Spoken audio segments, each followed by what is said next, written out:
বাংলাদেশের রাজনীতিতে দুই নারী নেত্রীর পথ চলা একসময় এক বিন্দুতে এসে মিশেছিল। স্বৈরাচারী এরশাদের পতনের পর বাংলাদেশের রাজনীতি হয়তো দাঁড়াতে পারত সম্মান, সহনশীলতা ও সৌহার্দ্যের ভিত্তির ওপর। কিন্তু বেগম খালেদা জিয়ার বিরুদ্ধে শেখ হাসিনার ব্যক্তিগত বিদ্বেষ সেই সম্ভাবনাকে ছাই করে দিয়েছে।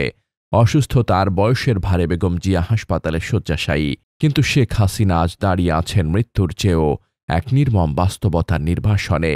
ইতিহাস যেন নিজেই বিচারকের আসনে বসে গেছে। হাসিনা বছরের পর বছর রাজনৈতিক মঞ্চে বেগম জিয়ার বিরুদ্ধে এক ধরনের অশ্রদ্ধা, অপমান আর ব্যক্তিগত আক্রমণকে অস্ত্র হিসেবে ব্যবহার করেছেন। সমাবেশে, সংবাদ সম্মেলনে কিংবা যে কোনো উপায়ই হোক, বেগম জিয়াকে নিয়ে তীব্র বিদ্রুপাত্মক, কখনো অশালীন মন্তব্যের মধ্য দিয়ে হাসিনা তৈরি করেছিলেন বিষাক্ত রাজনৈতিক সংস্কৃতি। আজকে ধরা পড়ে গেছে ওই এতিমের টাকা মেরে। কারণ এতিমের টাকা মেরা এটা তো আমাদের ইসলাম ধর্ম সমর্থন করে না। এতিমের সম্পদ মেরে খেলে তার শাস্তি আল্লাহ রাব্বুল আমিনও দেয়, আর সেই শাস্তি আজকে খালেদা জিয়া, তারেক জিয়া তারাও পেয়েছে। বেগম জিয়ার রূপের নিন্দা, চরিত্র হনন, ইঙ্গিতপূর্ণ কৌতুক কিছুই বাদ রাখেননি হাসিনা। এমনকি সেনানিবাসের স্মৃতি বিজড়িত বাড়ি থেকে জোর করে বের করে দেওয়ার সময় বেগম জিয়ার বেডসাইড টেবিলে পর্ন ম্যাগাজিন পাওয়ার মতো নাটকও সাজানো হয়েছিল রাজনৈতিক উদ্দেশ্যে। বাংলাদেশের ইতিহাসে যা ছিল এক অন্ধকার অধ্যায়। কিন্তু সেসব আক্রমণের মুখে বেগম জিয়া ছিলেন স্থির ও সংযত। সম্মানহানিকর এসব কথাবার্তার জবাব দেওয়ার দায়িত্ব তিনি ছেড়ে দিয়েছিলেন দেশবাসীর ওপর। বলা হয়, একজন নেতার চরিত্রকে তার কথাই প্রমাণ করে, তার পরিচয় তুলে ধরে। প্রচণ্ড মানসিক কষ্ট তাকে ব্যথিত করলেও সংযম দেখিয়েছিলেন বেগম জিয়া। যে অবস্থা করেছে, সারাদিন আমি মানুষটা কিছু খেতে পর্যন্ত পারিনি, আমার বাড়ির লোকজনকে কিছু খেতে পর্যন্ত দেয়নি। তারা জবরদস্তি ধাক্কা মেরে আমাকে বাড়ি থেকে বের করেছে।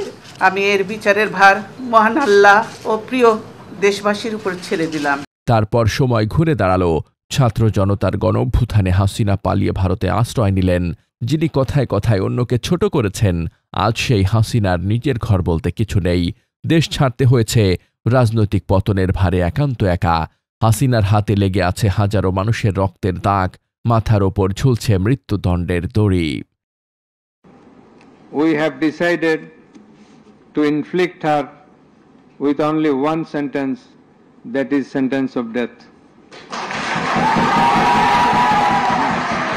অন্যদিকে যাকে হাসিনা বছরের পর বছর অপমান করেছিলেন, সেই বেগম জিয়ার সুস্থতার জন্য পুরো দেশ প্রার্থনা করছে। ইতিহাস যেন হাসিনাকে শান্ত স্বরে বলছে, অন্যের সম্মানহানি করলে, অশ্রদ্ধা করলে সেটা একসময় নিজের দিকে ঘুরে আসে।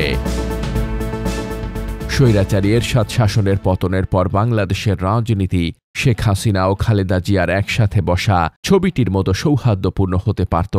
কিন্তু শেখ হাসিনার আজকের এই নির্মম পরিণতি তার কর্মকাণ্ড ও তৈরি করা রাজনৈতিক সংস্কৃতির প্রতিফলন। বাংলাদেশের আগামী নেতৃত্ব ইতিহাস থেকে শিক্ষা না নিলে ইতিহাস ফিরে ফিরে আসবে। তাই সম্মান আর সংযমী হোক নতুন বাংলাদেশের রাজনীতির ভিত্তি, এটাই সবার প্রত্যাশা।